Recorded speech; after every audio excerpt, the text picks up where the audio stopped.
Assalamualaikum. My name is Michelle Tayyab and welcome to Gohar Publishers. Our motto is redefining the geography of education through digital resources for conceptual learning.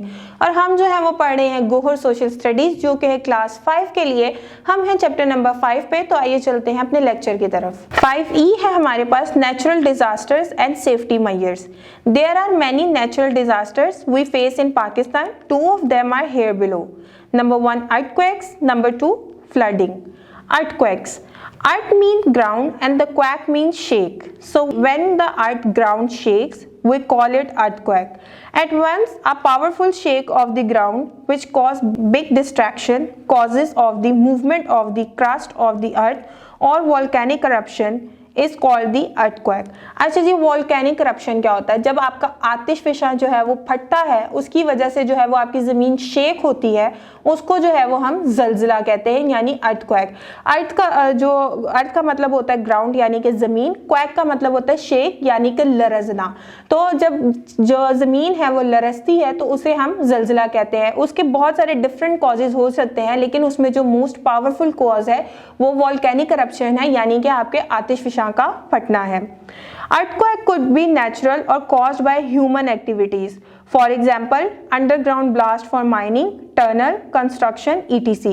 अच्छा जी, आपका naturally कुदरती तौर पे भी जो है वो जलजिला आ सकता है, लेकिन कुछ ह्यूमन एक्टिविटीज़ ऐसी होती हैं, ब्लास्टिंग होती है माइनिंग के लिए यानी कानकुनी के लिए, तो ह्यूमनली एक्टिविटी होती है ये, या फिर टनल बनानी होती है तो उसके लिए भी जो है वो ब्लास्ट करना पड़ता है ज़मीन के नीचे और उसकी वजह से भी जलजिला आता है, या फिर हम कंस्ट्रक्शन का कोई काम करते हैं तो वो भी जलजिले का बाइस बनता है। नेक्स्ट वो कहता है effect of earthquakes. Number 1 damage of ground and roads, number 2 damage of buildings, number 3 tsunami, number 4 loss of human life.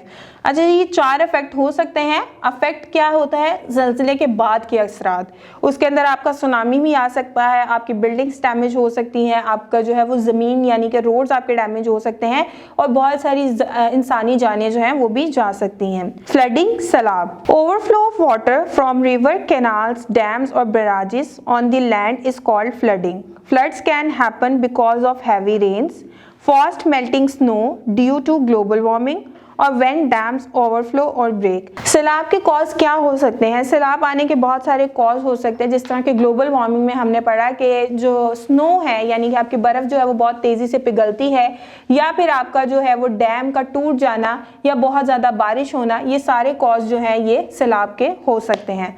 Affects of flooding, loss of human life, Number 2 damage to properties, number 3 loss of livestock, cow, goats, poultry, etc. Number 4 waterborne diseases, number 5 और last पे है destruction of crops. बहुत सारी चीज़ें हो सकती हैं, आपकी प्रॉपर्टी डैमेज होती है, फिर आप जो बहुत सारी इंसानी जानें जो हैं वो खोते हैं, फिर आपके जो जानवर हैं वो सैलाब में बह के किधर किधर चले जाते हैं, फिर आप जो वाटर से यानी पानी से कितनी सारी डिसीजेज आती हैं, क्योंकि पानी जो है वो गंदा हो जाता है, गदला पानी हो जाता है, बहुत सारी चीज़ें जो हैं वो उसमें मिल जाती हैं, और वो भी जो है वो आपका आफ्टर इफेक्ट्स होते हैं सैलाब के, और आप अपनी फसलें जो है वो भी तबाह हो जाती हैं। मैं उम्मीद करती हूँ कि आज का लेक्चर भी आपको अच्छे तरीके से समझ आ गया होगा। मिलते हैं अपनी नेक्स्ट वीडियो में, तब तक अपना बहुत सारा ख्याल रखिएगा। अल्लाह हाफिज़।